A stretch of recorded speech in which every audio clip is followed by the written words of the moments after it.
Ang Yobi Motomotion dito sa Belize ay ginagamit ng 6 na araw na may total na 7,304 pieces.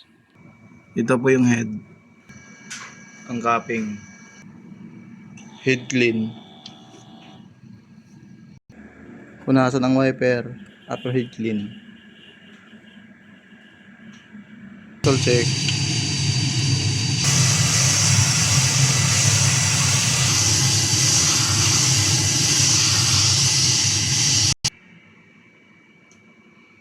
okay naman po yung white at buo naman po yung CMYK. Ang inches ay tama lang. Ang waste tank area, ang last disposal po ay tuwing Sabado. Ang EBR, andito naman po yung inyos namin, nasa tangke na po siya.